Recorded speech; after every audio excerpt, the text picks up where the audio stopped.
Well, folks, I'm coming to you tonight from my secret man cave. That's right.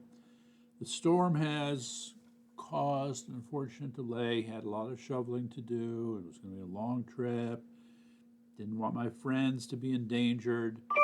So the message is, Willem, you got to stay home. Carolee, you got to stay home. So anyway, that's the backdrop. But so here I am in my man cave.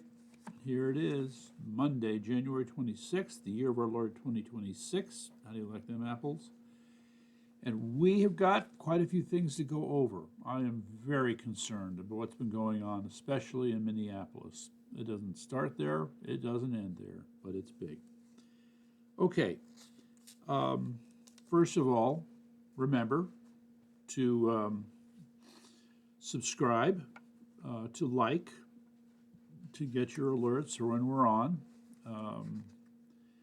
And remember, tell Tong, it's only a matter of time. You can speak with forked tongue all you want about sanctuary cities, but yeah, dude, it'll catch up with you, don't worry. Okay, so there's that.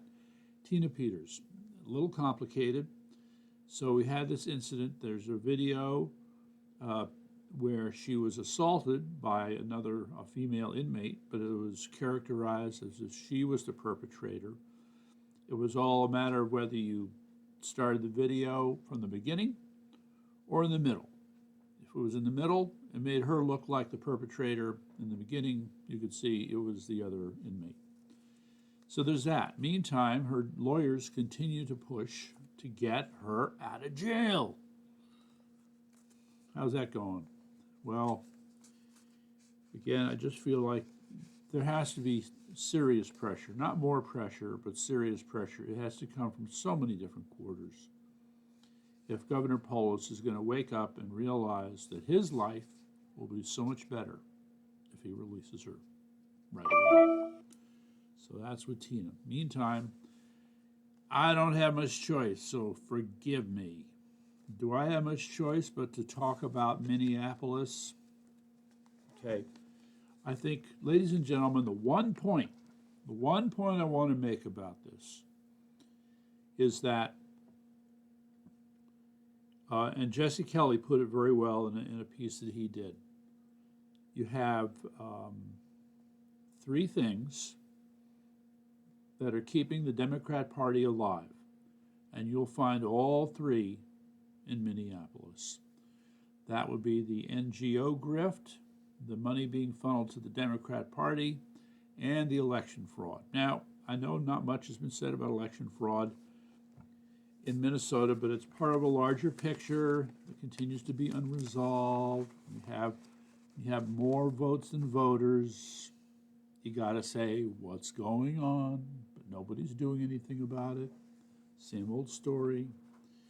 But anyway, let me just hold up what are my main points that I want to make here. So have a look. Okay, here, I'm going to try and get it that way. There you go. So, what are we dealing with here? The secret network, the signal chat group, level of funding and organization, infiltration of government agencies by these communist thugs, another autonomous zone, really? And the projected outcome. All right. So this is a shocker to me. So there's another video. I didn't have the link. I apologize. But this gentleman was making the point that there is a signal chat group for people who want to protest against ICE in Minneapolis. Training manuals, instructions, plans, schedules. Yeah, it goes on. So there's hundreds of members to this group. Now, for the people who organize this, there is one problem. Maybe it doesn't concern them. I don't know. But if you're going to create something like that, guess what? You're going to get the attention of, I don't know, the FBI maybe. And if there's one thing the FBI knows how to do, it's how to infiltrate groups, right? Now, how much influence they can have in a group with several hundred members, I'm not going to say, okay? The point is, now the members of the Signal group, chat group, have to consider that all the information they put out there could get them in trouble. I mean, it's been obvious to me, I think, and to anybody else, the kinds of things that they're doing, they should have already been arrested a long time ago, and they haven't been. So this is a sore point with me, and it would be with others. So with that, I would not be surprised. And yes, especially compared to what happened in 2020, the level of organization and funding for this group here in Minneapolis is quite remarkable. Now, in a in a press conference where, how should I say it, President Trump's version of a press conference. So people are in the Oval Office asking him questions, and he brings up the name Reid Hoffman as a billionaire who I believe lives in Canada, who may be responsible for funding these operations, as well as providing the kind of organizational expertise needed to hold the whole thing together. Okay, I gotta believe that the FBI is doing its thing, okay? That maybe we'll see something soon. But as usual, when you hear things like this that are so outrageous and they're obviously breaking the law, they should get arrested. End of discussion. But we don't see that happening. Anyway. Okay, so the other thing that's concerning is that there's evidence strongly suggesting that there are people embedded in law enforcement who are helping them out with things like license plate identification, car ownership identification, and other things. This is outrageous. This should not be happening, but apparently it is. And then in the meantime, they set up another autonomous zone. Oh my God. Well, let me just ask, how did that work out, guys? Okay? And the other thing is, from the one in Seattle, shortly after the autonomous zone was set up, what happened? More people died, and in this case, shot by these people who were like the John Brown Club members, and they had their own ideas about who they should shoot. So don't talk to us about what ICE is doing. No, that would be hypocrisy. You can't have that. All right, so after looking at all this, we are at a critical moment.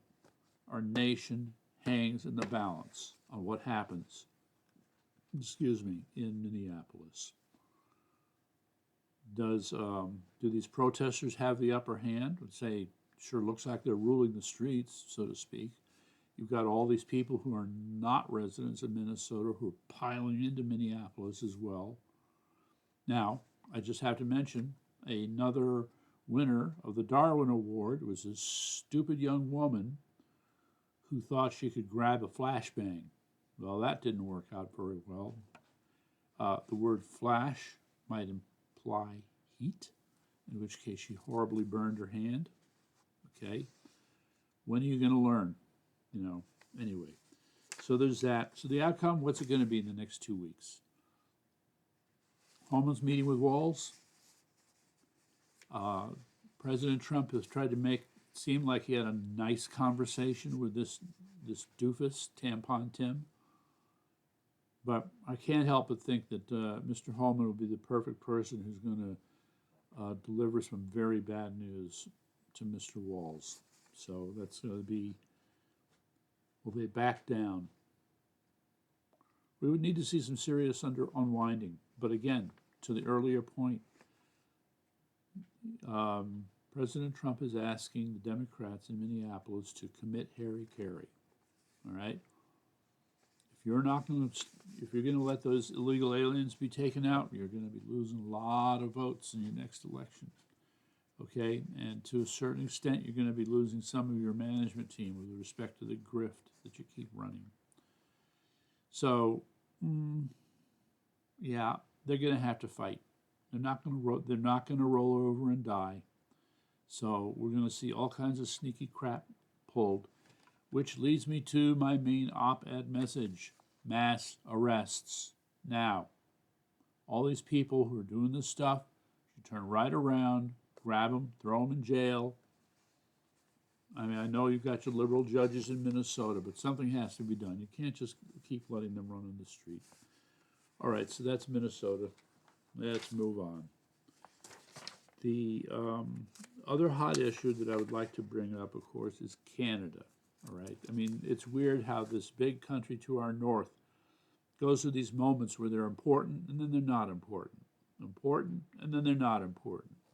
So, what did we have at the Davos meeting? Carney talking about how, yeah, we're cutting this deal with the Red Chinese. We're going to get 45,000 EV vehicles here into Canada. It's going to be a great relationship. And of course, we're sitting around looking at this going, what is he thinking now? All right, so this was part of Carney, once again, trying to thumb his nose at President Trump and at America. And at America. And then he found out the hard way that that was a bad idea. So he ended up having to walk back a lot of his comments quickly. And so I just like, do they have short memories? Why do they act like this? I just don't understand it. All right, so that's Canada. All right, now quickly, the American economy update. So ladies and gentlemen, it's kind of really, the American economy really is a mixed message here. All right, we got the commodity trends, private credit, Social Security, Japan and the carry trade, war, and the summary thereof. All right, the first point that needs to be made is, okay, for the first time ever, gold has gone above $5,000 an ounce. And silver has already started this journey through $100 an ounce. Who knows? Probably heading for $200 an ounce, which once again is inconceivable. When you think back to the times when there were spikes in the silver price, there was nothing like this. And I just want to mention that Alex Jones had made a big deal out of the fact that you had people who had used methods akin to naked shorting of silver. And finally, the pressure, the demand side of the ledger became so great, they had no choice. And all those shorts had to, as they like to say, run for cover. Yep, so there you go. But the problem here, ladies and gentlemen, is that gold at $5,000 an ounce, for gold investors, may be good news, but for the American dollar, it's bad news. Another way to put this, of course, is that for the same dollar, you're able to buy less gold, and that reflects the what we'll call the intrinsic value of the dollar. And that's the whole point with commodity prices like gold and silver. They represent what constitute, I'm going to say it again, an intrinsic value for what that dollar represents. But if you cannot keep control of your debt, this is what happens. So the funny lesson here that I'm trying to absorb is that the dollar has gone from, how do I want to put this? It's inflation is a factor when it comes to debt, but it's not the big deal. No, let me just leave it at this.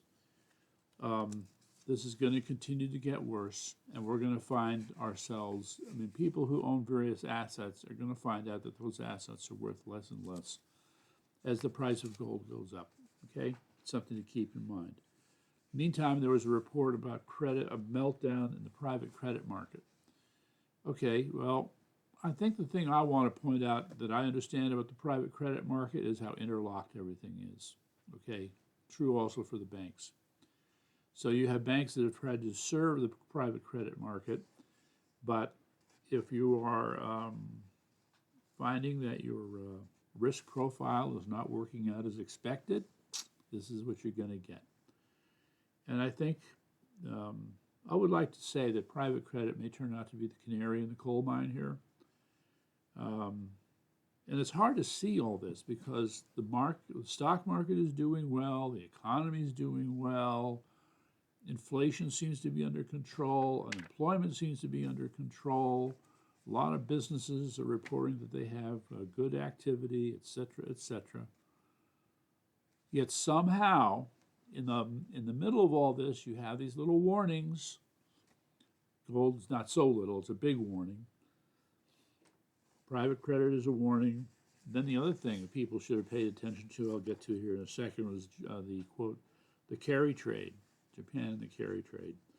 Anyway, maybe as a harbinger for more responsible management of credit risk, that Social Security is in better shape is something we can look forward to, because we've had many times where they warned us that it was going to become insolvent in a few years, well, more than a few years, but you get the idea.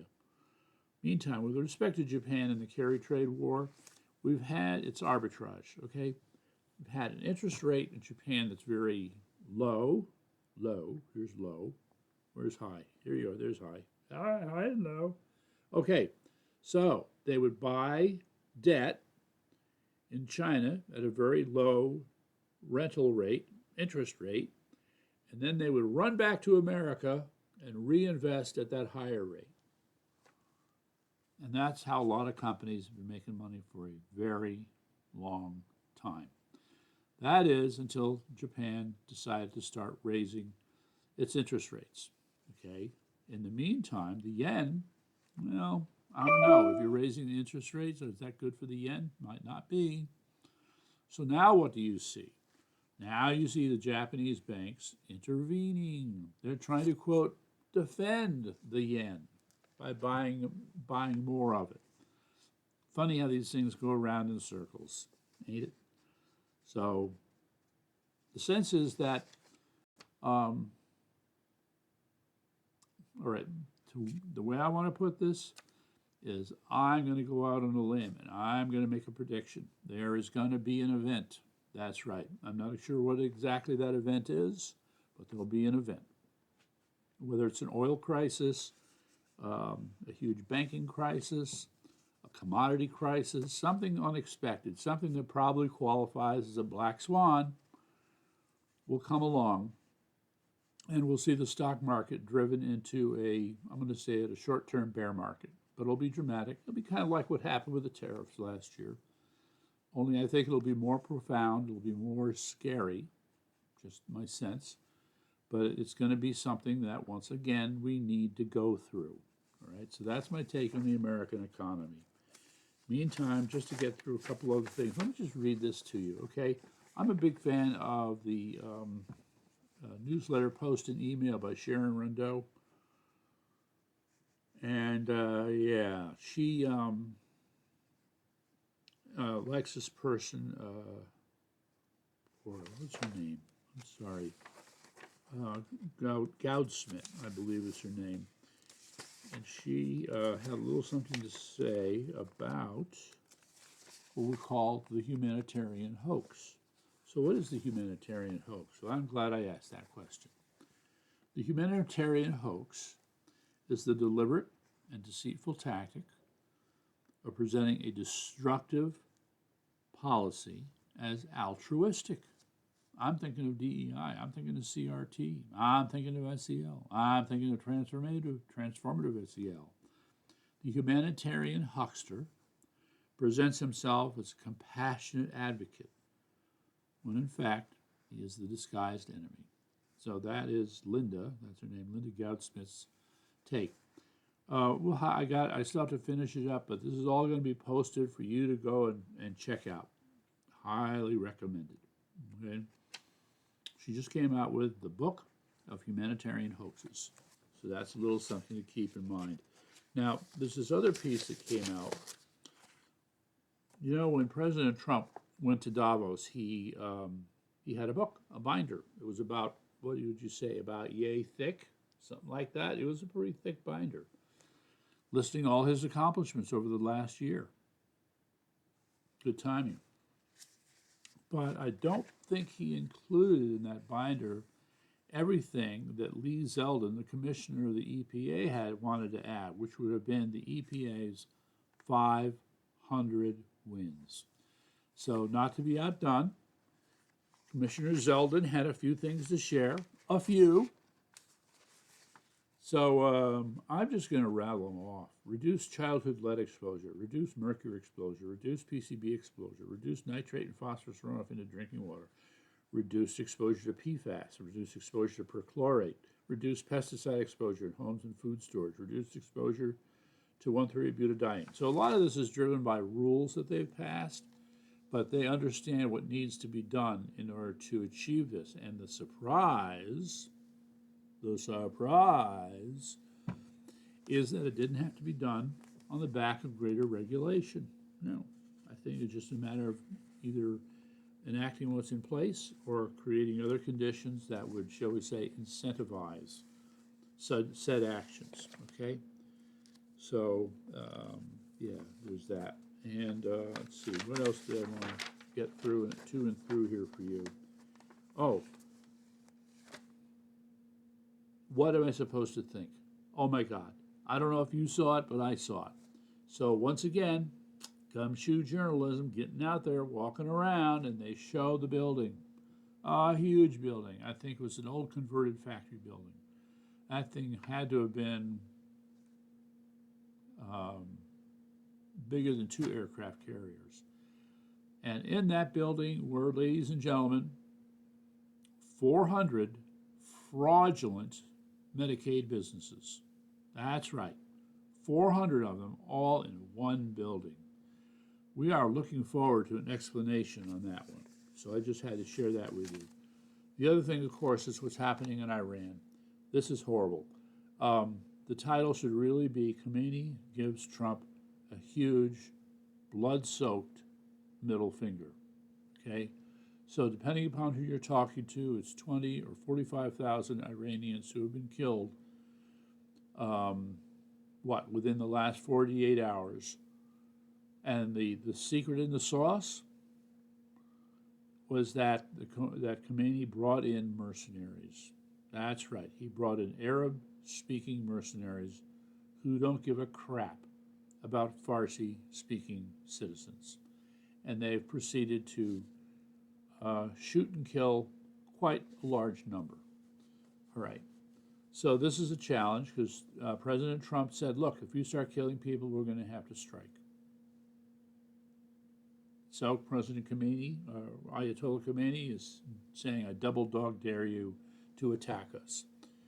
All right, well, this is problematic from a geopolitical point of view. We've been saying for the longest time now that this kind of top-down attack that America would provide is not the answer. You need people in the street to rise up. Well, that has not been working out very well. And Reza Pahlavi, he's only having nominal impact here. And this is all said in spite of reports where gold was being taken out of Iran into Moscow, and we are led to believe that the Ayatollahs might be making other arrangements. So what's going on here? If they're ready to quit and they're murdering so many of their people, these two things don't square with each other. So this is a problem. And I think we may find this is going to explode too. And I'm not sure. I'm not sure because there more things need to be happening in Iran for there to be any sense that you can create the basis for regime change. Right now, in terms of the information we have and what we're seeing in front of us, no, they don't have enough for regime change. I would say they have 30% of what they need for regime change. Even if Khomeini is going back into his bunker again, it's still not enough. That's just my opinion. Okay. Another thing I just want to mention is that President Trump is weighing blockading Cuba, turning the favor around, so to speak. I don't know what's going to happen. Given the struggles he's having with everything else, this could be an easy one. But, you're still stuck in the same place. Great. You forced change. Now what? Now what? All right? And, by the way, since I brought up Cuba, I'll just quickly mention Venezuela. We haven't heard much lately. We probably should assume that things are, quote, going smoothly, but I don't believe that for a second, okay? And we'll probably hear something not very good soon. Also, on some good news, there was a Florida nurse, evil, vile woman, who wished ill upon Carolyn Levitt in her childbirth. She wanted Carolyn to suffer greatly. A nurse. So yes, the hospital fired her, but her license should be taken away. And whatever we can do to publicly shame this awful person should be done as well. I'm just saying. So in the meantime, there's a thing on food additives that I put in as an overview, and that I'm still trying to bear down in that area. Okay, well, I went on a little long. I hope you bore with me, but this will be out and around. You can check back on it later. But thank you for tuning in.